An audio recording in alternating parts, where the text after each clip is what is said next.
Boozed and Confused is a comedy and weird topic podcast. Adult language may be used, probably by me.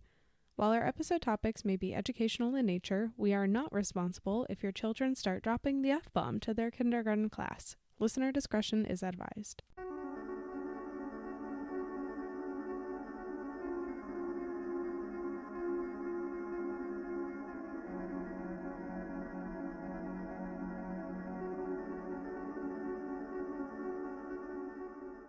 Hello, everybody. Hey. We are back, and it's only Thursday. This is a first. We're doing a bonus episode because, shit's just crazy. You can't write this. You can't write this. You can write about it.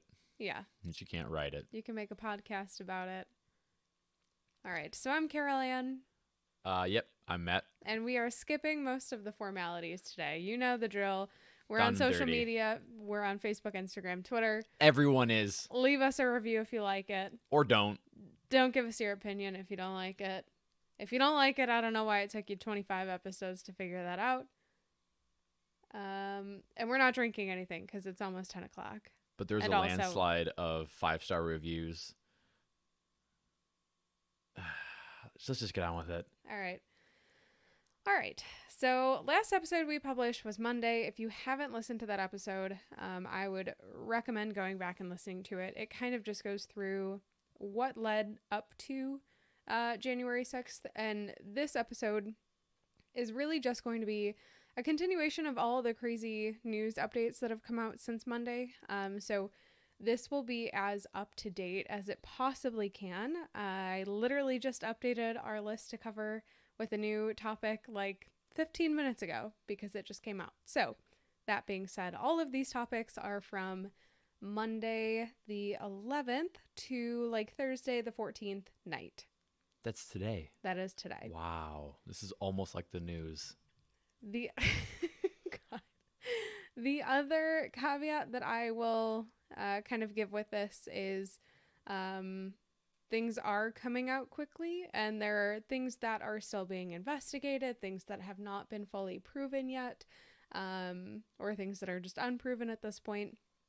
And some of those are being included in today's episode. So take them with a grain of salt. These are just topics that we're going to keep our eye on that really interest us. And we'll call it the news behind the news, if you will. I think you don't like that? I don't know about that. Ooh, should I have run that by you first? You should have. It's too late now. Yeah, it's already out there. It's all right. I'm not editing this episode. We've already got that energy out there. Yeah. So, obviously, biggest news of this week, President Trump was impeached for a second time. We're not here to talk about that because that was all over the news for maybe like 12 hours. I've been avoiding the news. All right. So the first topic that we are going to talk about is one of the first disturbing follow-up topics to come from January 6th. And this is Representative Mikey Sherrill says Congress members gave reconnaissance tours the day before the Capitol raid. So if anyone does not know Mikey Sherrill, she's a former U.S. Navy pilot. She's an attorney, former federal prosecutor, knows her shit. She's very well respected. And in the last 5 of her 9 years in the Navy, she was a lieutenant. So for her to phrase this as reconnaissance, it shouldn't be taken lightly. It's a very particular way that she said this for a reason. And she claims that she witnessed some members of Congress leading people through the Capitol on January 5th, which is incredibly disturbing because obviously with COVID and a global pandemic since March of last year, public tours haven't really been happening in the Capitol at all. And it was so suspicious to Congress people that this like public tour was happening that it was reported that day to the Sergeant of Arms at the Capitol. Okay, when I first heard this from you, because you are currently my news source, I wish I was joking. Yeah. You are my news source. It's more of like a, hey, do you want to hear more stuff? And it's either yes or no. It's usually like yes. This one didn't really strike me until I realized, oh yeah, they probably aren't having actual tours. Mm-hmm. So if it's not like bring your kid to the Capitol building day. Yeah, no. No. Bring your bear skin ox horn hat tattooed man to school. Bring your work day. Bring your white supremacists to the Capitol Bring day. your shaman to the Capitol day. Yeah. And so the follow-up from this that has just happened within the last couple of days is that Mikey Sherrill is now demanding an investigation into the colleagues that she said led the tours. And for very obvious reasons, she's not publicly listing which colleagues. But I think maybe after today's episode, and maybe you've already heard all of this news, you might have an idea of which ones you think it is or they are. But just a quote from northjersey.com. Her request was directed by letter to the acting House Sergeant at Arms, acting Senate Sergeant at Arms, and United States Capitol Police, citing suspicious behavior and access given to visitors to the Capitol complex on Tuesday, January 5th, 2021, the day before the attacks on the Capitol. See, I actually have no guesses on who could have done this. I do. This is like a Scooby-Doo episode. Yeah, I don't know if it's as fun as that, but, you know, at the end of like every Scooby-Doo episode, it's like, oh, it's your neighbor Cheryl. Why's it gotta be Cheryl? I don't know. Jinkies. Jinkies. All right. So that covers it for Mikey Sherrill and the recon tours the day before the attack, which I find to be incredibly disturbing. So the next topic that came up, this one is from Huffington Post. House Democrats were briefed on 3 plots to overthrow the government. So there's this call, like a private call Monday night, and new leaders of the Capitol Police tell House Democrats that they were closely monitoring 3 separate plans that would pose potentially serious threats to members of Congress as everybody gets ready, obviously, for the inauguration next week. I won't go into a ton of details. The article, which will be in the show notes, and all of these other stories will be in the show notes as well. But they purposely say that, obviously, with like Parler being shut down and a bunch of QAnon and right-wing people taken off of Twitter and Facebook, it's cutting down their means of recruitment almost, or like publicity. Don't you think it would like magnify it into one place though? It's like an echo chamber then. Well, that's Parler. It's gone though. I'm sure that they had a backup to Parler before Parler was taken off. Other Parler. Parler number 2. Totally not Parler.com. So anyway, the article kind of goes into detail about why it won't give very specific details around the potential events because they don't want them to potentially be used as like recruiting sources. And there's a member of Congress who actually says some of their main communications to organize these events have been cut off, so they're purposely trying to get the media to report on this as a way to further disseminate information and to attract additional support for their attacks. So 3 very generic overviews of what these events are. The first is a demonstration billed as the largest armed protest ever to take place on American soil. Oh boy. Another is a protest in honor of Ashley Babbitt, who is the woman who is shot and killed on the Capitol, within the Capitol building during the siege of the Capitol. And the last one, which 3 members of Congress said was by far the most concerning plot, would involve insurrectionists forming a perimeter around the Capitol, the White House, and the Supreme Court, and then blocking Democrats from entering the Capitol, perhaps even killing them so that Republicans could take control of the government. I don't think that's how it works. I don't think that's how it works. I don't think that's how it works. I don't think so either. I don't know the rules, but I don't think that's one of the rules. I don't think that's the rules. That's really messed up. Yeah. And just a continuation on that. So Democrats were told that the Capitol Police and the National Guard were preparing for potentially tens of thousands of armed protesters coming to Washington. And, you know, the additional details around surrounding the Capitol and the White House and the Supreme Court. They wanted to surround the White House so that no one could harm Trump. They wanted to surround the Supreme Court so that they could shut the courts down. And they wanted to assassinate Democrats as well as Republicans who didn't support Trump's effort to overturn the election and allow other Republicans to enter the building and control the government. I just don't think that that's how it works. That's extremely, that requires an extremely well-coordinated thing to happen.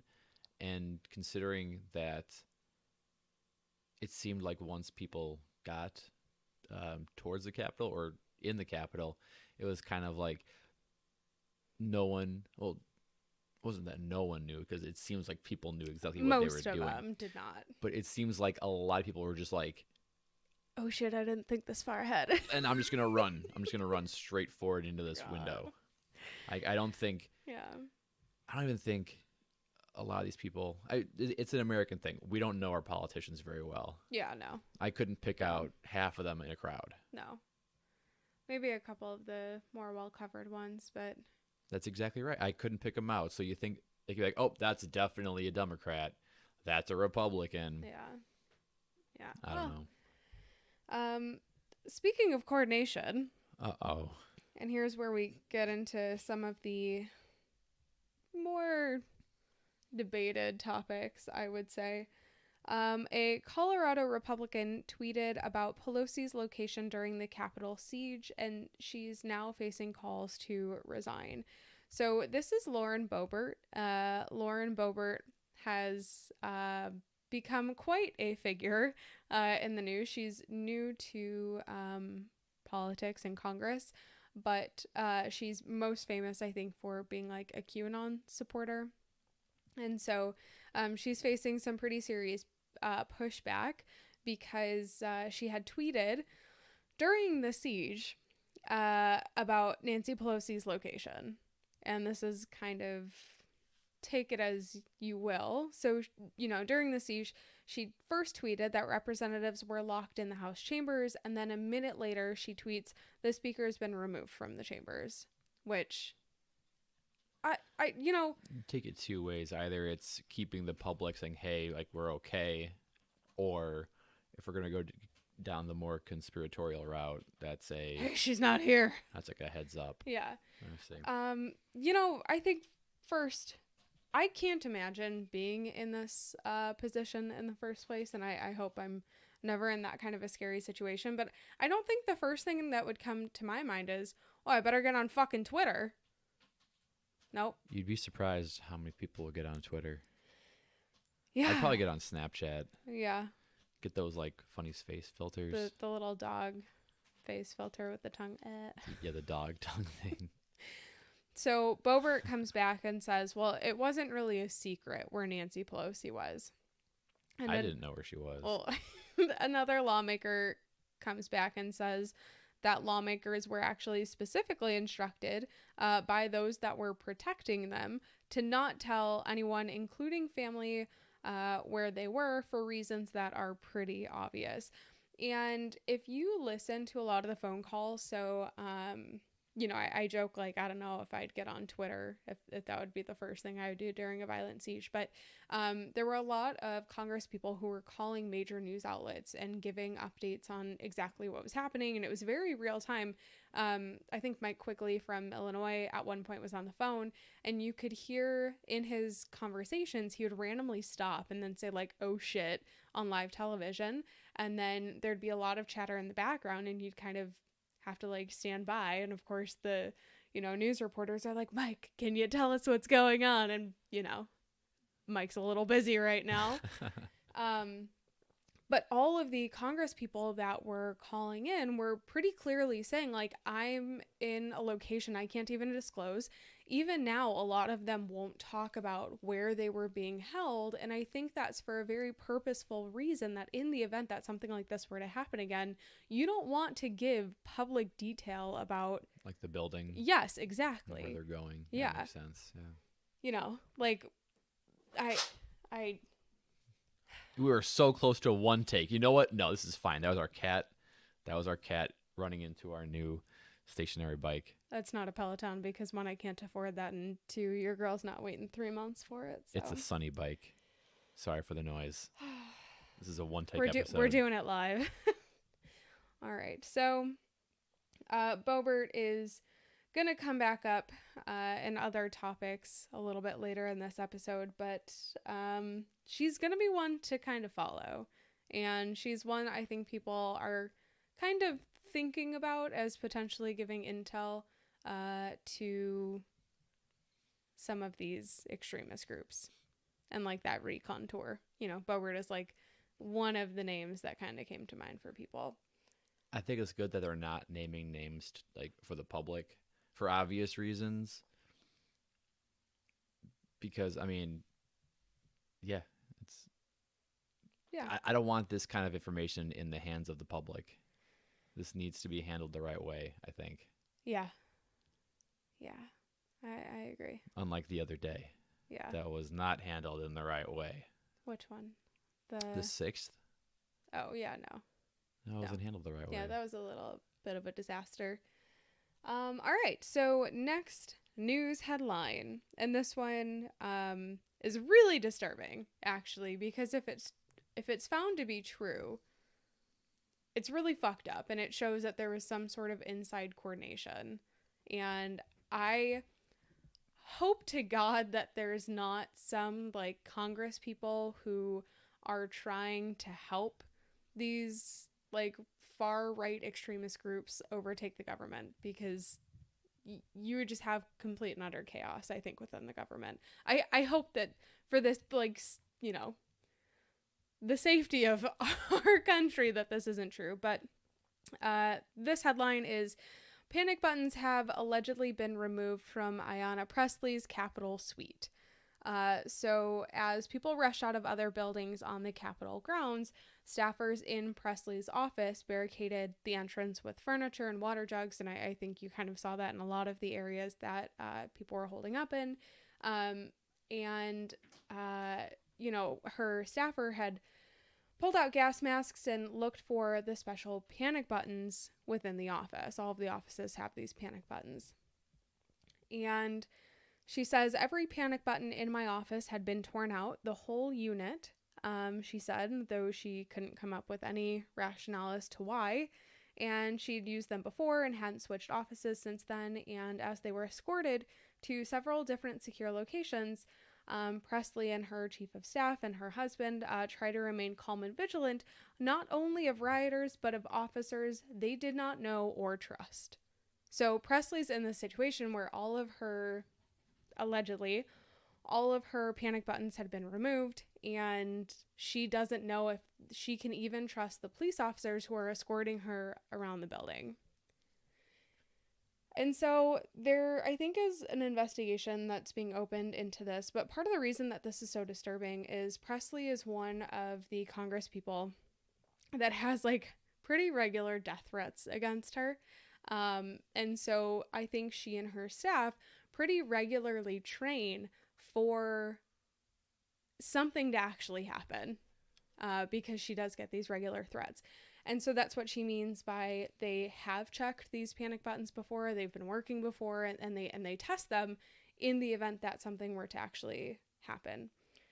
So I say that this one is unproven because I think they're still waiting for some sort of evidence or proof to come out.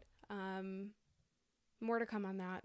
But this one, when you told me this, like made my hair stand on end. It was like so upsetting. I really hope this is not accurate and this is just some like rumor.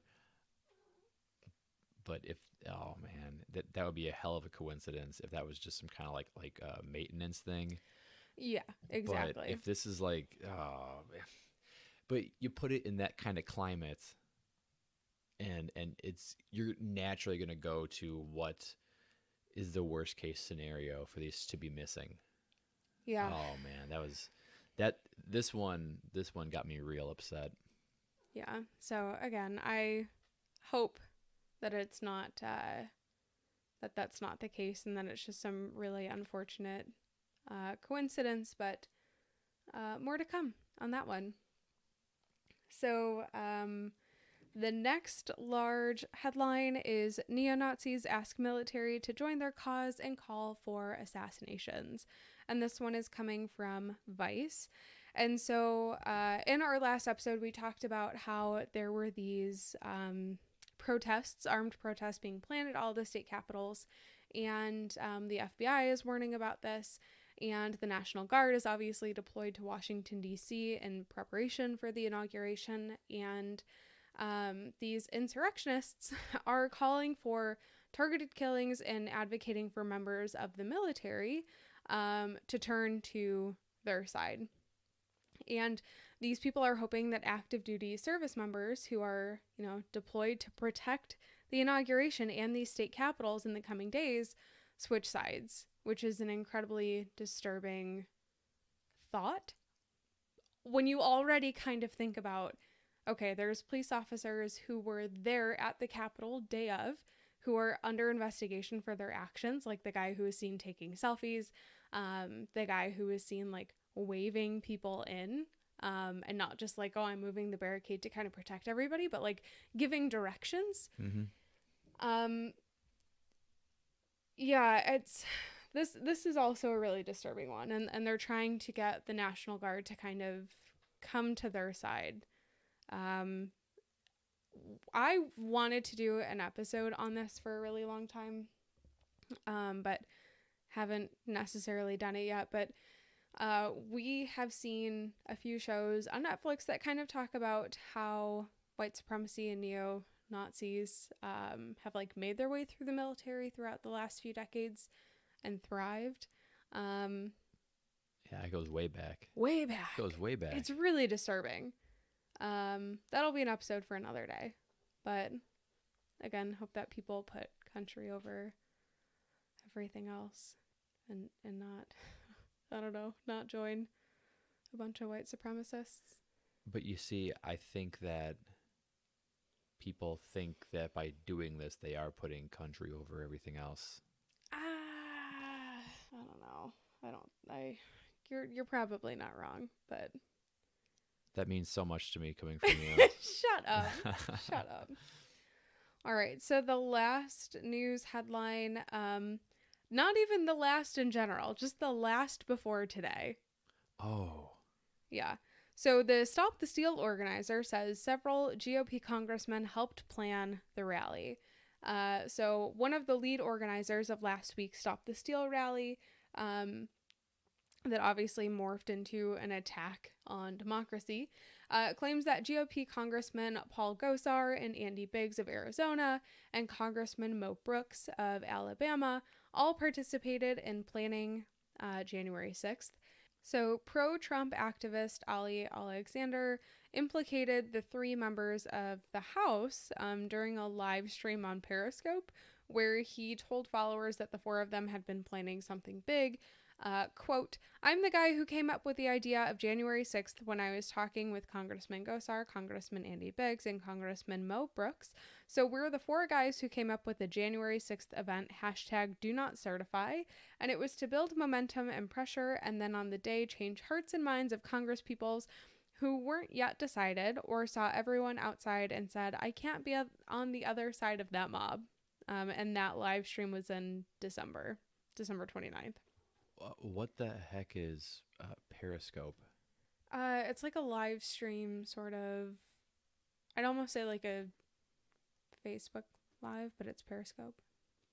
Is it? Okay. Yeah, this is like my age showing.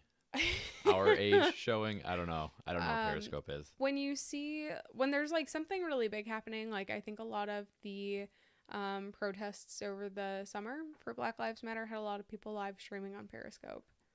Okay, cool. So. No questions. I'll go on Google and I'll figure it out later.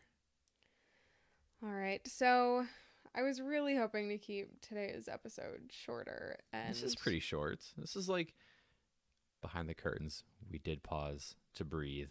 Just to breathe. I'm a pregnant lady and What? Sometimes I get a little out of breath. This is take 2. Yes. Yeah. All right. So starting with today's news, and there's quite a few topics.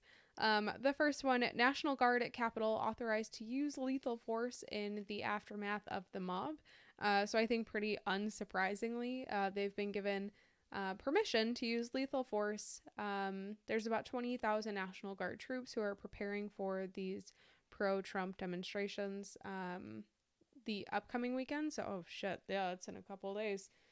So I know the inauguration is on the 20th, but there's a lot of expectation that things will probably start on the 16th.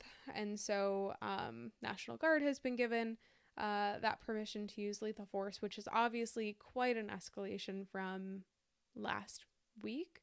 Was it last week? It was last week. Yeah, last Wednesday. This is longest, terrifying. Longest month. What is? Which one? that this is like a thing now. Like, yeah. That's horrifying. Yeah. That they even had to consider authorizing lethal force to be used upon American citizens. Yeah. That's horrifying. Yeah, this one might be, don't quote me on this. This is, I believe I'm regurgitating something that I heard this morning on the news, but there's currently more National Guard troops in Washington, D.C. right now than there are in Iraq and Afghanistan combined. Just National Guard. I don't know if that's true. It's beyond me. All right. Well, if that's not true, I don't know. Someone Google it before you go telling your friends. All right. The next large item that I think is kind of interesting. This one was a Yahoo News exclusive, and this is not the first time that they've had some sort of exclusive kind of along these lines. Large Bitcoin payments to right-wing activists a month before Capitol riot linked to foreign account. Shocking. Oh, no. Oh, no. Shocking. So on December 8th, someone made a simultaneous transfer of 28.15 Bitcoins, which kind of equates to around $500,000 at that time, to 22 different virtual wallets, and most of them were belonging to prominent right-wing organizations and personalities. Wait, so is that 28.15 Bitcoin to 22 wallets at the same time? So they're all getting $500,000. No. It's they're all getting a piece of it. I believe it's More impressive. It would be way more impressive if each of these wallets got $500,000. That's a lot of Bitcoin.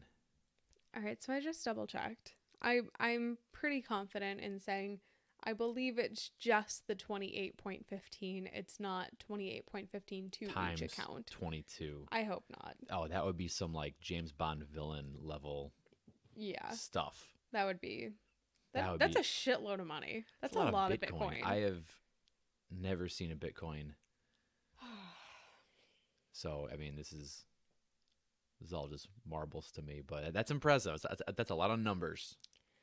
So there are things called cryptocurrency researchers, which I would love to find out how you become one of those. Believe they identified who made the transfer and suspect it was intended to bolster these kinds of far-right causes.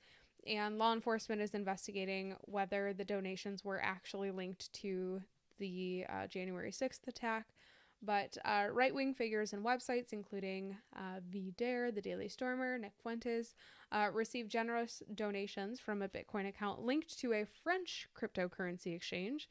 And that research was done by a software company called Chainalysis.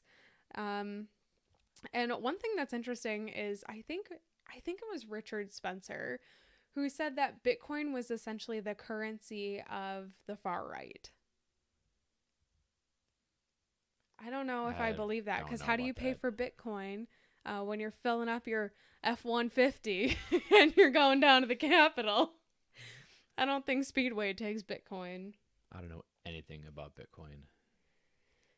All right. Next one, which is kind of interesting, and I didn't really expect this, but also I think this is maybe a limited case, or, it might be an outlier, or it's the beginning of something new that we have yet to really find out about.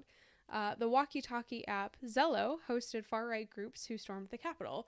So if you remember when I did like all of my hurricane volunteering stuff, a lot of the people would talk on Zello. It's literally a walkie-talkie app.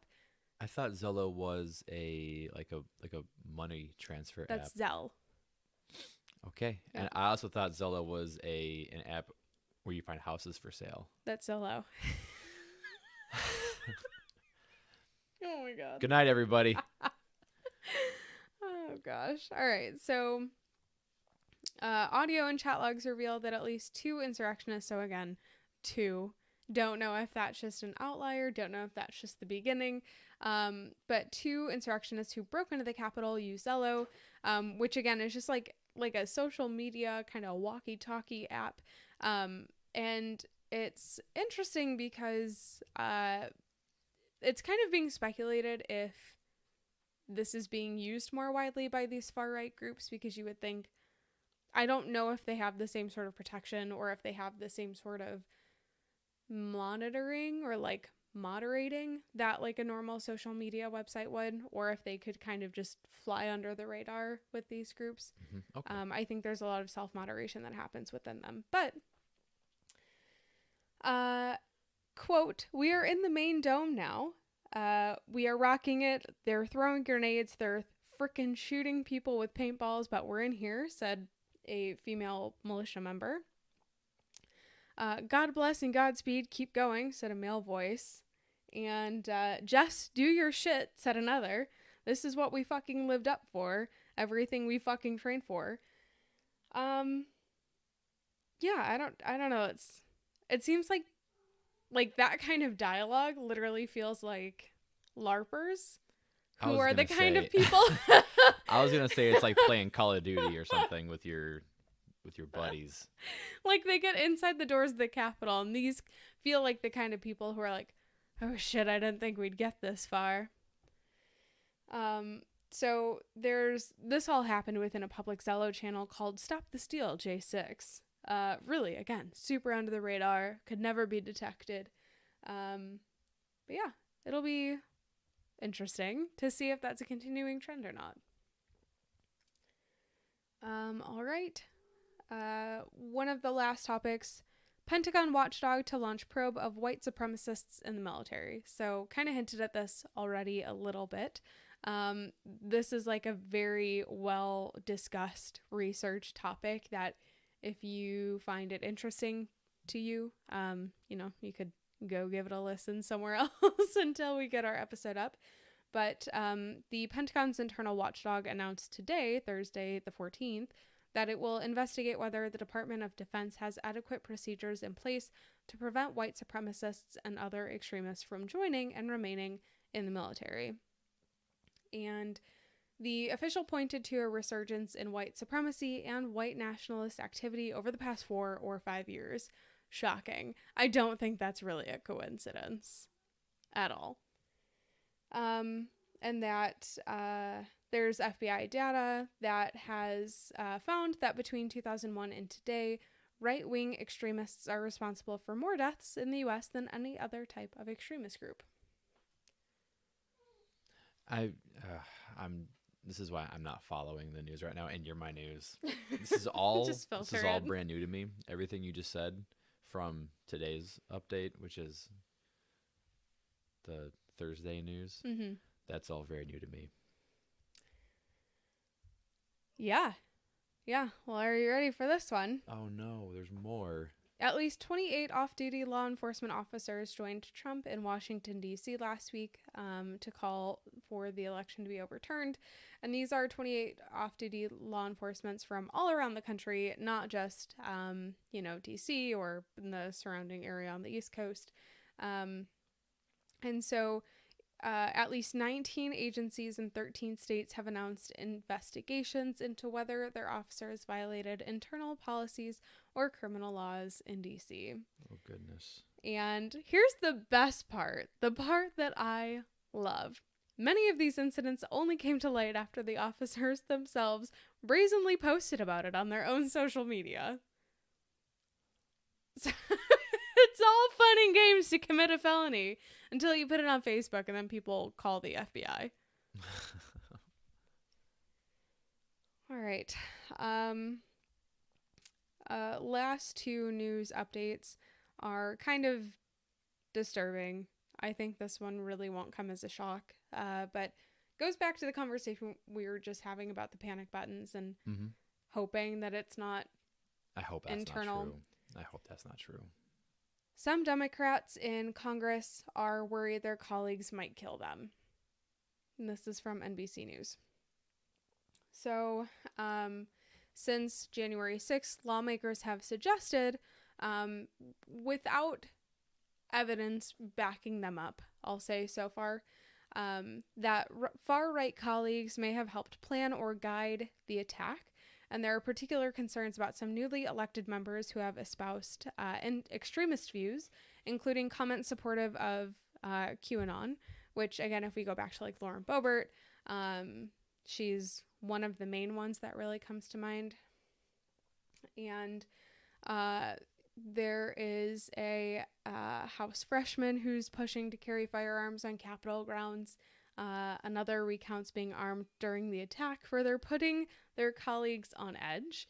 You know, I have to also say, like, I can't imagine being in this situation and realizing, like, how much, you know, if you're like AOC, for example, and how much, you know, some people hate you because you get these death threats from the American public, but how much some of your own colleagues might genuinely dislike you to the point of feeding you to the wolves.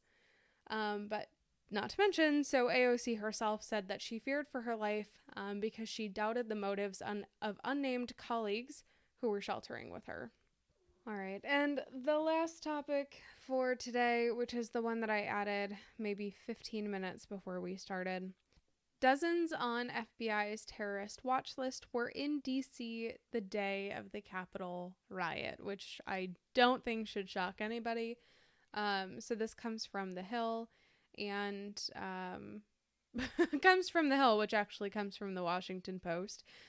So dozens of people on a terrorist watch list were in Washington, D.C. the day that the mob attacked the Capitol, and people were on the terrorist screening database, which is a massive list kept by the government of people who have been flagged as potential security threats.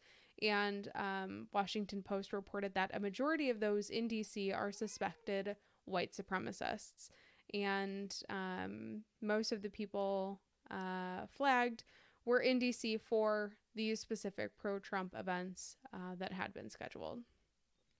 So some people were wondering, like, why, if you have this FBI watch list, you know, like, why aren't you why is it not an FBI action list? I don't know. I don't know how the FBI works. I have the utmost respect for our security agencies, but I just think that the FBI guy is looking at me from the camera, and I just give him a little wink every once in a while. I love my FBI guy. So this is all very depressing news. This is a little bit longer than I had really anticipated this episode being, but there's just so much that's really come out. I'm hoping that really this weekend is quiet, and next Monday we can get back to a normal weird shit conversation that doesn't have anything to do with any of this, and we can you know, not move on with our lives, but just, I don't know, have a little brain break. Yeah, I'm down. One piece of news that I would find to be uplifting, still kind of related to this topic, but uplifting. If you remember our conversation from Monday, where we talked about the police officer inside the Capitol who was like moving these, I don't know, insurrectionists away from the Senate doors until they were completely locked. It's just like one police officer with a huge group of people. So his name is Eugene Goodman. He's the man that's actually featured in the cover art for Monday's episode. Lawmakers want to award him the Congressional Gold Medal because that man is really a fucking hero. So I think if anyone deserves it, it's him. Eugene. I'd buy Eugene a beer. I wouldn't be able to have a beer with him, but I'd buy him a beer. I'd have an O'Doul's or something. With that, I think that probably concludes our news update. Again, I'm hoping that shit is just quiet this week and everybody can kind of take like the stress off of themselves for it. But we'll talk to you Monday. Hopefully it's about something not related to this. Mine, like I want to do one episode on like the Smurfs. Shut up. This was our talk in the drive-through at Culver's. Yeah, where we have all of our episode planning discussions on Thursdays. If memory serves, Smurfette, the only girl Smurf that I remember, was put there by the bad guy or something. I don't know. I'm not gonna Google. We'll find this. out on Monday. Yeah, I'm not gonna Google this, but you are more than welcome to have your own bonus episode. So, alrighty. Bingo. That being said, thanks so much for joining us on this bonus episode. I hope you guys are all taking care of yourselves and finding some ways to disconnect during the creepy shit, scary shit days. And hope you have a fantastic weekend. Yeah, enjoy. Bye. Bye.